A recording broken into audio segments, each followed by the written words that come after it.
Hello, loves. Hello, hello. Hills here from the blue flame in the throes of quite a eclipse wormhole, aren't we?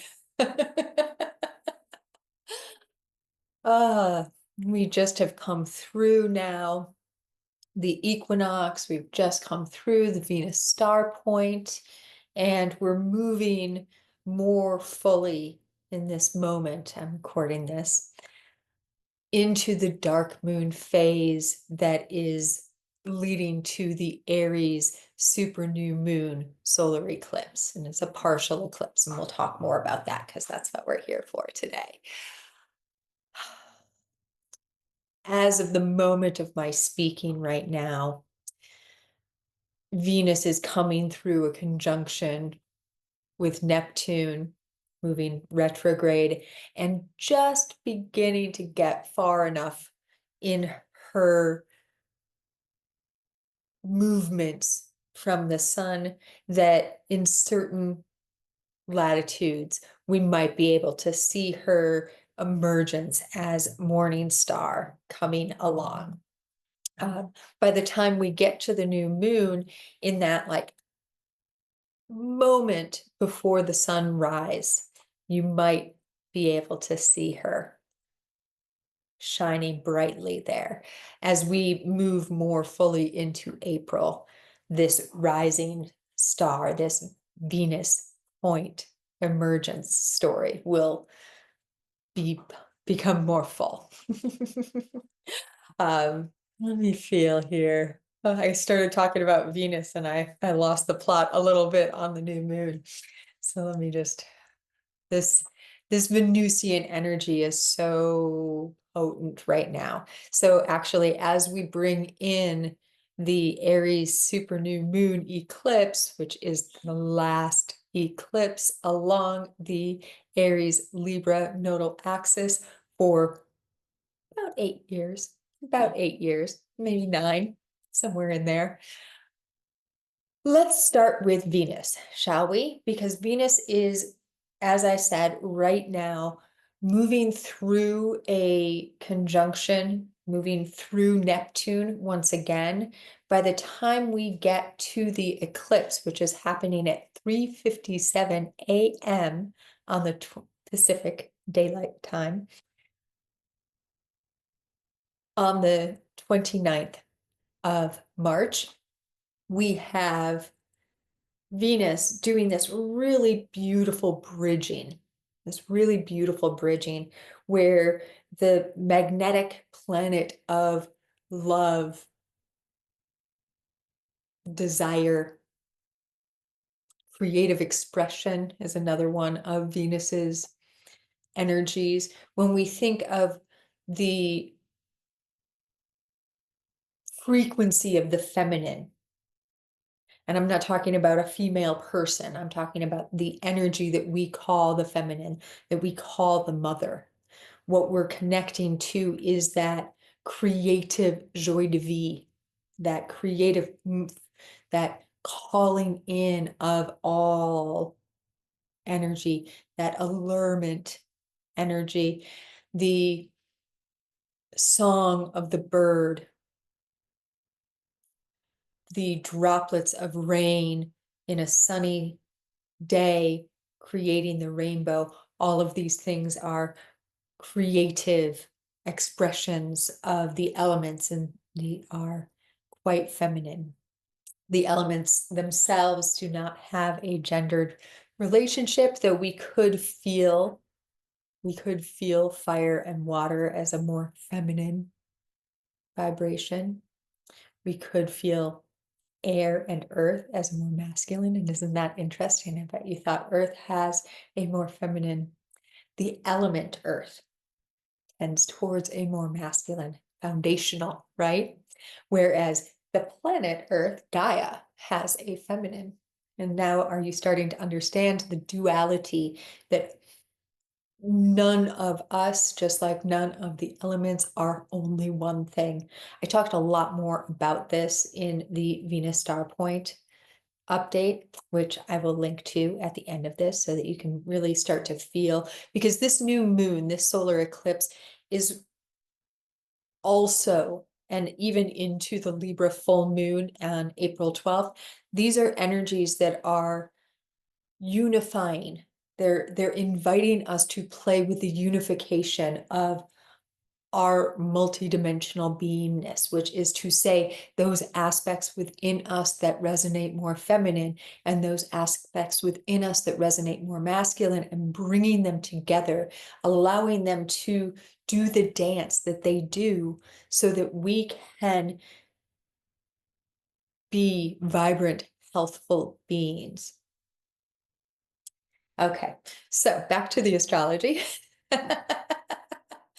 Venus, as I said, during this new moon, is doing this beautiful bridge at the moment of the eclipse, right in between the North Node in Pisces and Neptune in Pisces. Now, this is really interesting because there is this sense with the North Node currently exactly square the galactic center. Venus is going to come through that point in her retrograde continuation as well as we move through the eclipse and into the 31st, which is the day that Neptune enters Aries.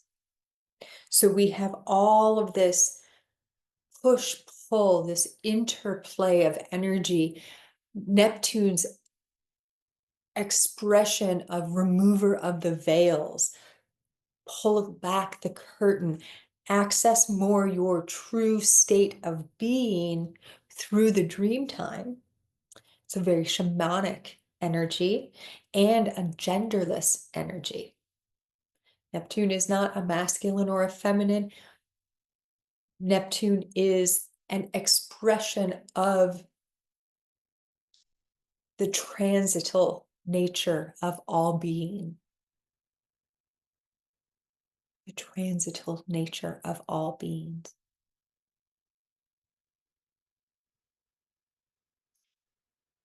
So this eclipse, we have Venus dancing between the North Node, where we are going in Pisces, and this shamanic energy that pulls back the curtain and helps reveal to us that which we previously thought was illusory. Neptune is very connected to illusions. So sometimes in shadow, Neptune can express as,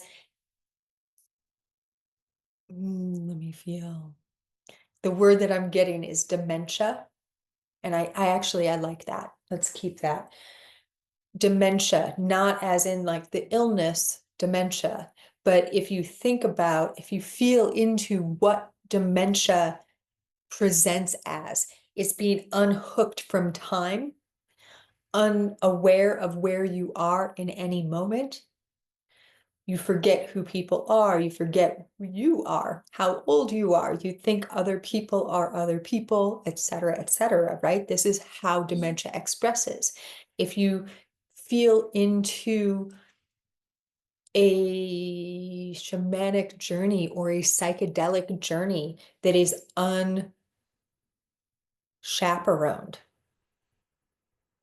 we can feel into that untethering from time that Neptune can facilitate, and how it can also get broken because we don't have the training, we don't have the wisdom, the remembering of how to navigate back through, and we forget who we are and where we are and which incarnation we're living in any moment, where we are experiencing our embodiment. We start to remember that we're souls having a human experience, and sometimes we can forget. We move out of that field and go back to the soul field, and are unable to reconnect fully to our humanity. So this is, oh wow. So this is one of the expressions of this new moon. Now, this new moon, this eclipse being where it is, it's at the 9 degree, both sun and moon of Aries. The 9 degree is also where Venus, at 10, but close enough, where Venus began her retrograde. It is also where Mercury began its retrograde. So these two planets both began their retrograde at the exact location, give or take a few minutes, where this eclipse is happening, which happens to be the final eclipse, as I said before, of this Aries Libra nodal eclipse cycle that we have just begun our emergence from. Now this, I have been calling this a birthing eclipse. There's multiple reasons for this. One of them is that we are leaving behind, we are closing the door on that Aries Libra nodal axis during this time. We also have this being a lunation that precedes Neptune's emergence into passing through the 0 point of Aries, going into a new sign for the first time in many, many years, right? Now, Neptune at the end of the year will retrograde back into Pisces for a final little foray there, but we're going to spend a good couple of months now with Neptune in Aries, beginning on the 31st. Saturn will join in May. So we have new energy blooming. We have this new energy blooming. We have access through the North Node and through Venus to the Galactic Center, to ways in which we can communicate beyond the beyond during this eclipse. We have that very powerful yod coming exact between Saturn and Uranus, sextile at 24 degrees, Pisces for Saturn, Taurus for Uranus, pointing the finger of God at Arcturus, which is the way station, that stellar dimension where we plan lives, where we review lives, where we explore the Akashic records. Now, this is not the only stellar dimension that this is possible, but it is one of the most powerful in this area of the Milky Way galaxy in particular. And it is one of the portals through which interdimensional communication, Sirius being another one, of course, occurs, and that the Hathors and the Rose Dragons tend to communicate with us. Now, interestingly, there's another aspect to this lunation that is really powerful, and that is that there are multiple, during this eclipse, energies at the 0 degree of a sign. We have Mercury retrograde during this eclipse at the 0 point of Aries. Now, the 0 point of Aries is called a cardinal point. It is the world axis. It is that point where the astrological wheel begins to turn. It's the one house. It is the dawning. The equinox is the spring forward, especially in the northern hemisphere, but it is the first day of the new year, the first day of the astrological cycle. So whether you happen to be in the southern hemisphere or you happen to be in the northern hemisphere, and that was either the spring or fall equinox, what is true for all of us is that it marks the moment when the sun goes into the 0 of Aries, bringing us forward into a new cycle.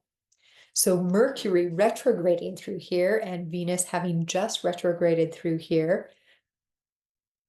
Ooh, that is a lot of rebirthing energy, and it's going internal because Venus was retrograde. Mercury is retrograde, right? They are going internal. They are going through the birth canal introspectively. What are you birthing is the question. As this dark moon continues as the horns of this partial eclipse come into form, and as the moon itself births again on the other side and begins to wax, to be reborn. We are doing this journey. We are on this journey of what is it that I am called to birth into the world? Now, I can share for myself that during that rebirthing phase, I'm going to be opening up the new members portal site over on Circle, and we're going to start it with on the 31st, the day that Neptune, the day that Neptune enters the 0 point of Aries. I'm going to open that space up, and we're going to have an open house so that everyone can start to feel, our whole community can start to feel what's in there. Now, on the new moon itself, we'll have our new moon circle. Anyone who is part of the Blue Flame community, whether you are a member in one of the tiers or a part of the community as a whole, over at the Patreon, tomorrow there will be a link to join the call, which is going to happen at 11 a.m. Pacific Daylight Time on the 29th.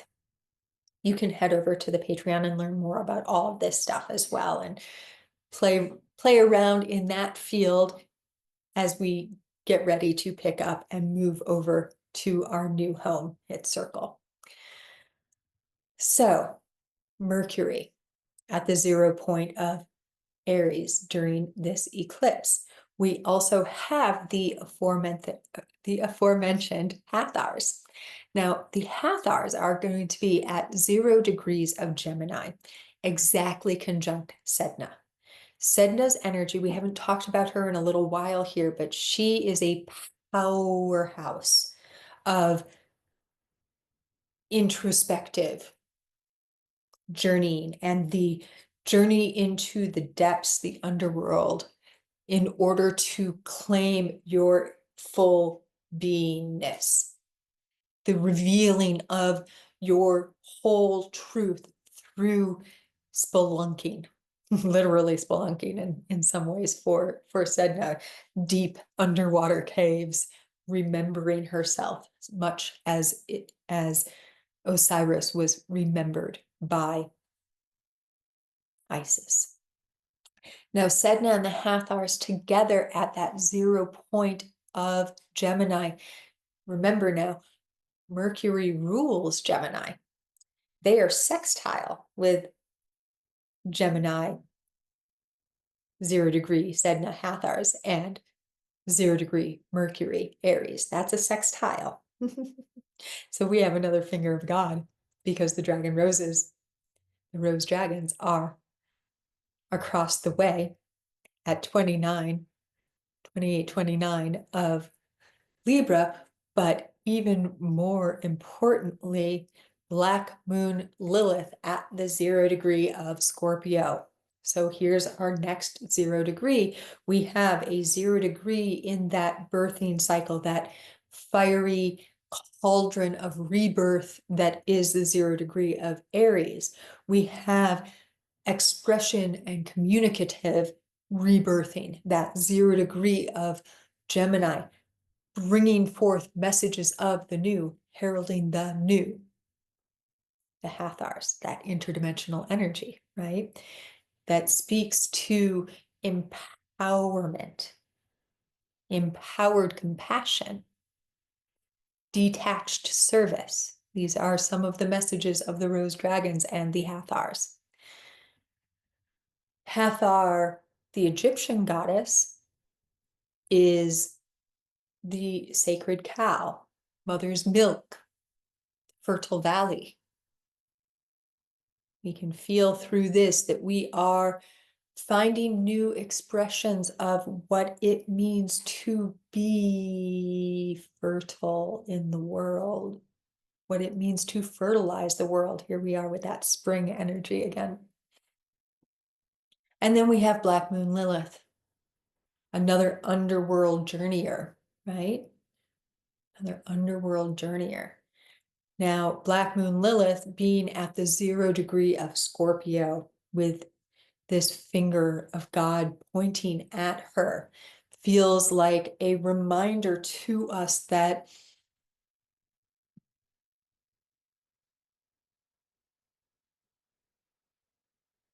submission is not an option.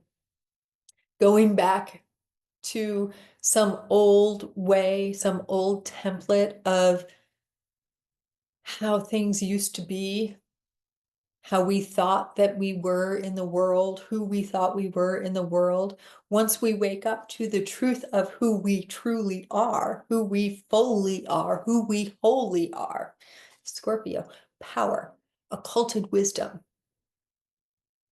secrets revealed, 0 degree. We wake up, we remember, we see. There's that Neptune energy again. We see more fully, more wholly. That which is seen cannot be unseen. Now we must go forward in the world with that knowing.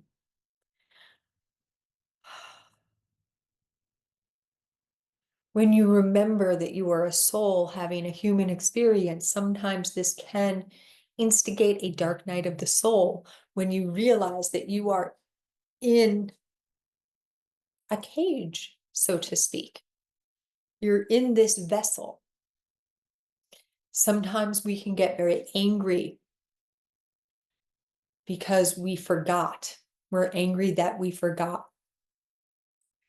Part of the cycle is to move through that grief, move through that anger, not to get lost in it, not to bypass it, but to move through it. And from that place, create the world with love. So here we have all this 0 point energy, all this birthing energy. We have Mercury retrograde at 0 Aries. We have Hathors and Sedna, 0 degrees Gemini, and they're pointing sextile to each other, gifting this message of awakening, of awareness, of remembering, of depths plunging. At Black Moon Lilith, at 0 degrees of Scorpio. This quad is playing a little party together. And then over at 0 degrees of Capricorn, 0 degrees of Capricorn, we have Shiva. We have the asteroid name for Shiva. Now, Shiva is known sometimes as the destroyer of worlds, but Shiva is also the foundation, the holder. We can feel the truth of Shiva when we feel that Shiva is both creator and destroyer. It's that remembering that in order for something new to be built, what was in its place must be destroyed.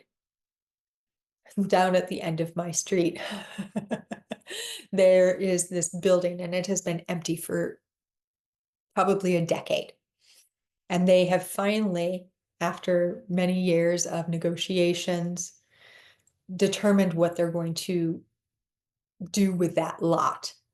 And today, as I was walking by, I noticed that the final bits of the foundation of the building that was once there have been being taken down. So it's like parking garage type structure.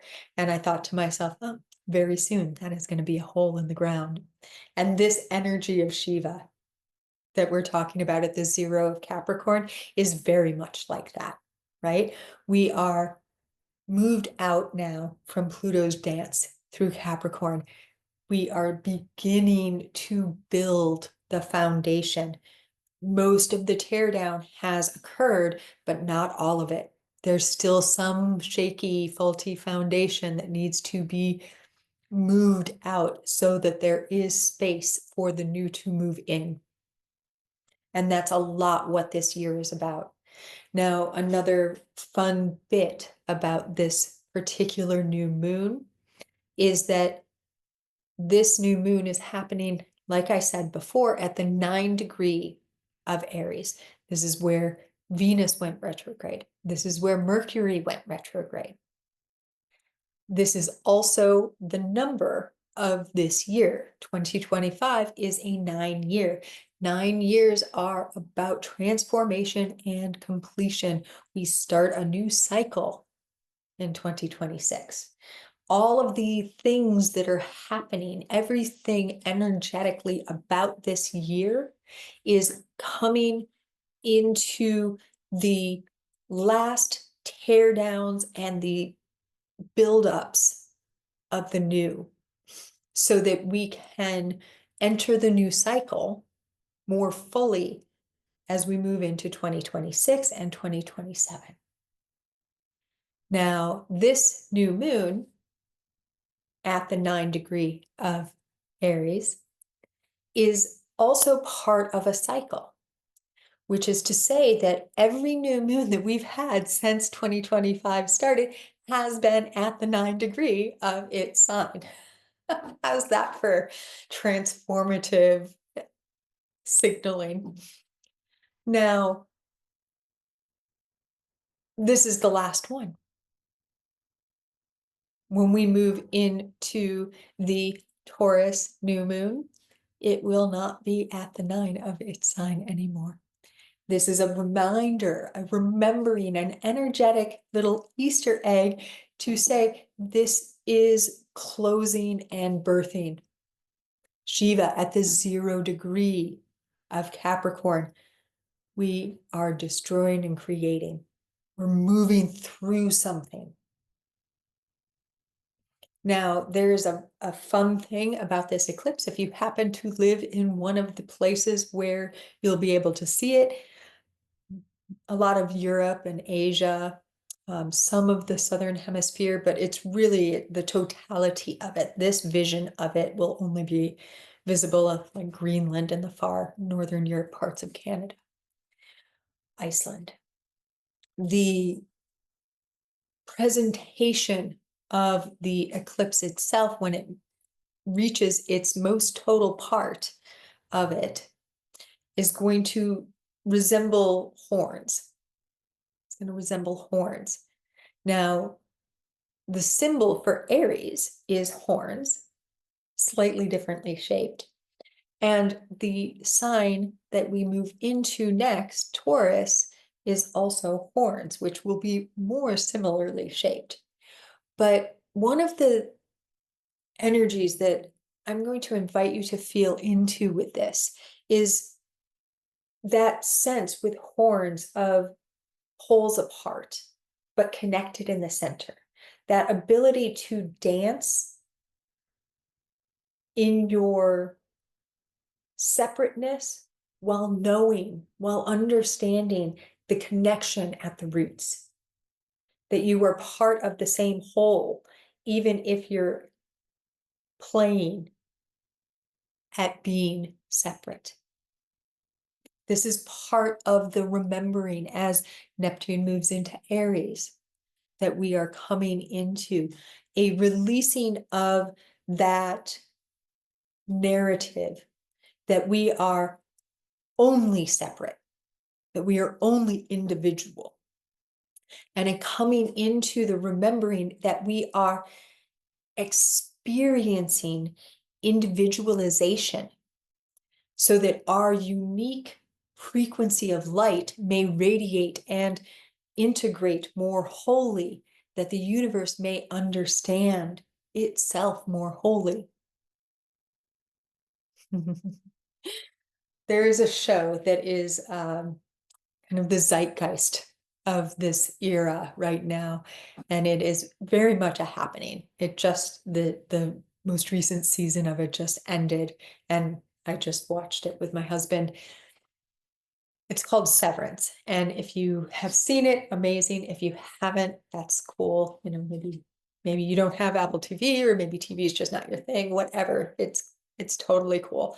But there is this aspect to this show where we are playing with that remembering that we are souls having a human experience, those characters, those beings who wake up on the conference room table and they don't remember who they are,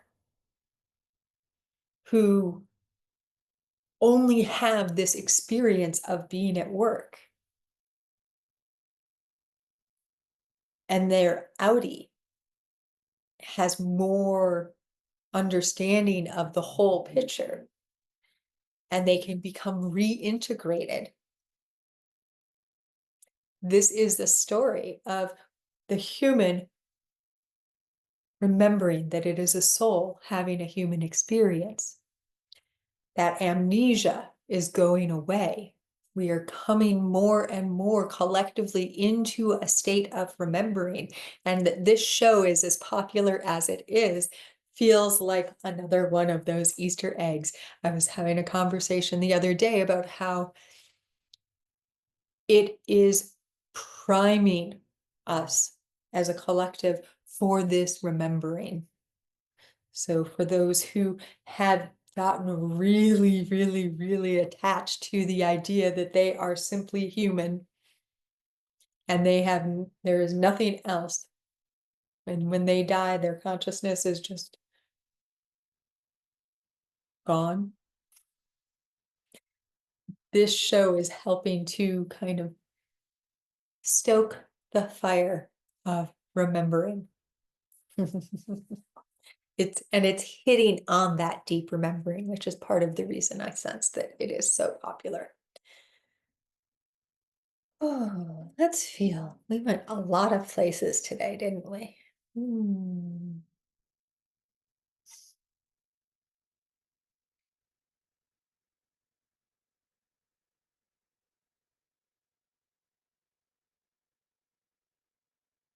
Rather than rather than give you advice on how to journey through this eclipse, I am hearing an invitation to ask yourself, what will most serve me and my next unfolding? What am I being called to birth into this world? And what practice, what ritual, what ceremony, what intent can I set to experience that, to remember what I need to remember, to shed false narratives? This is another really powerful aspect of this lunation. What is it that I most need to shed in the darkening of this moon? What is it that I most need to remember? And how am I called to experience this? Maybe starting a new ritual practice, maybe journaling. Who knows? Let it be true for you. Let it be true for you. And if it is true for you to come over and join us for the New Moon Circle on Saturday, come over to the Patreon. There will be a link below. And I'm really excited to walk everyone through during that New Moon Circle. And in addition to our normal transmission and activation, I'm going to walk everyone through our new home. And then on the 31st, I'll be sending out invites for the open house. I'm really excited about the way that it's forming and all of the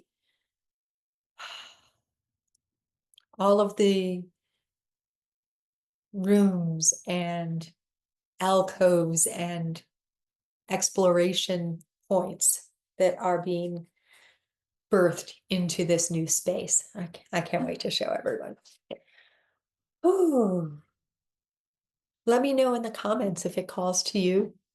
What's speaking to you during this cycle? What are you feeling called to birth? What are you letting go of? What are you remembering?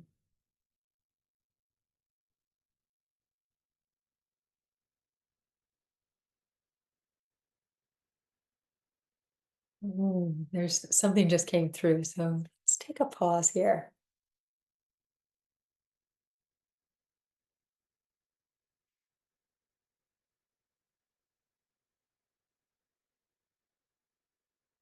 Jupiter right now is almost directly across from the Great Attractor. So as we have the North Node playing with the Galactic Center in Sagittarius, we also have Jupiter playing with the Great Attractor there.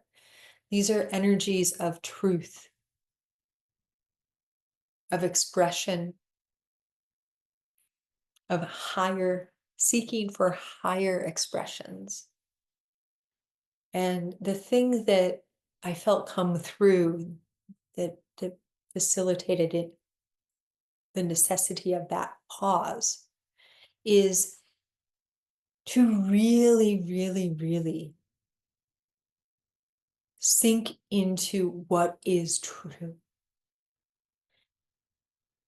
Maybe you can do this. I'll share the way that I do it.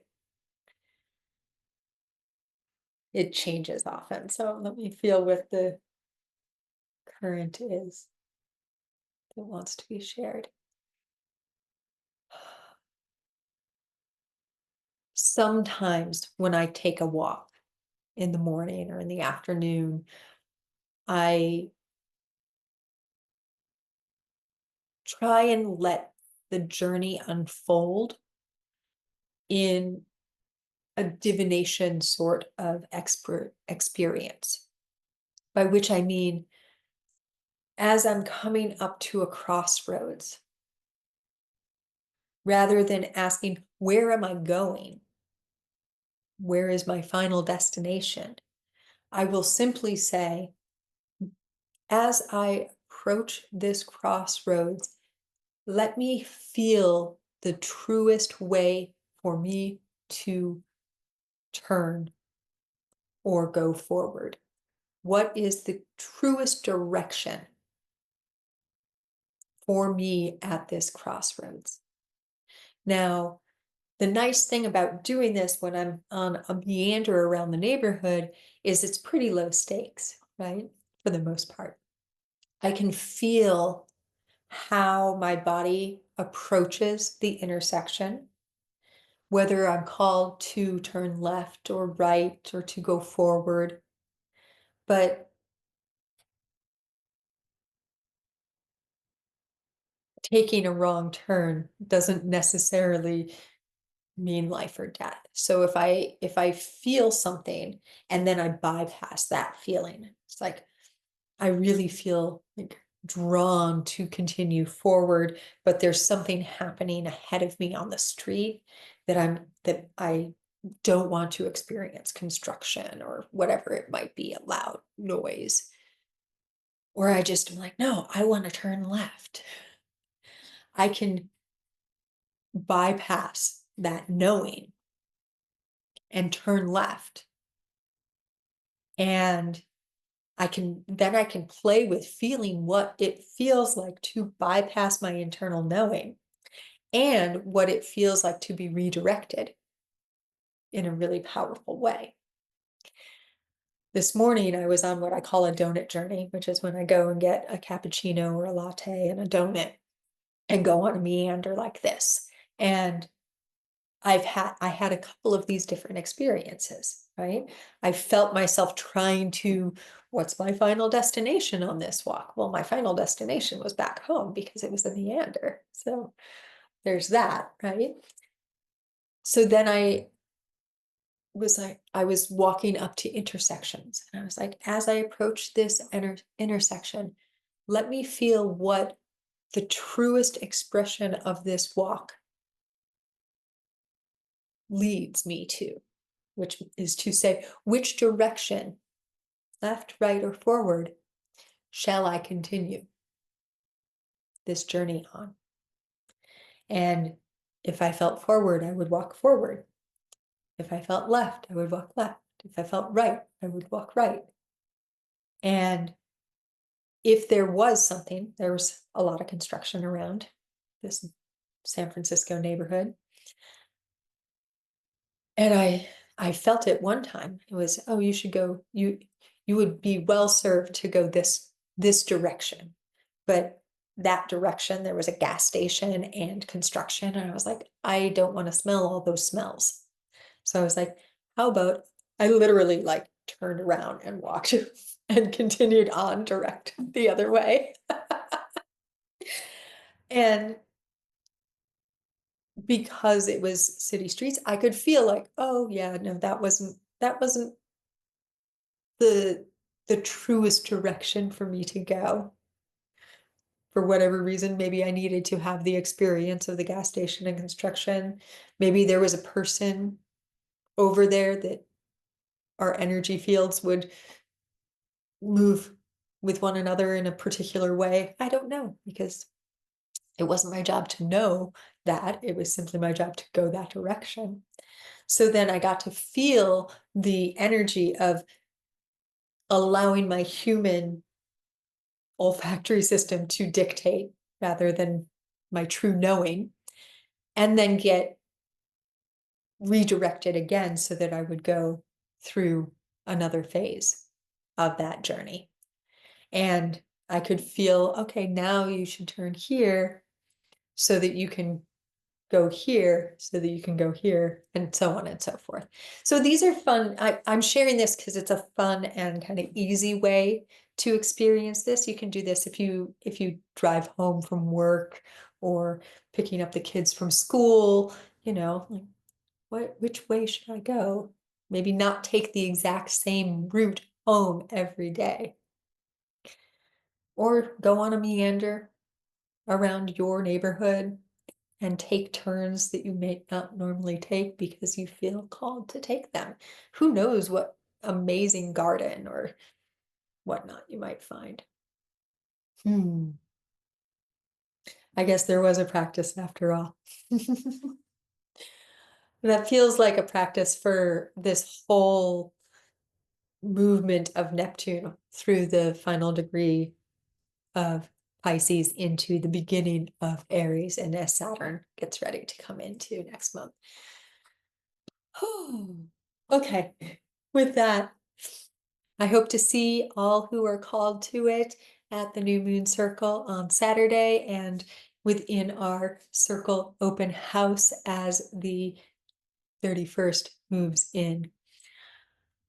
If you are so inclined, please do subscribe and like the video and share it if that is what calls. Leave me a comment, all the things, all the things. And as always, in the always, so much and many loves to you from the dimensions of the all and beyond to beyond.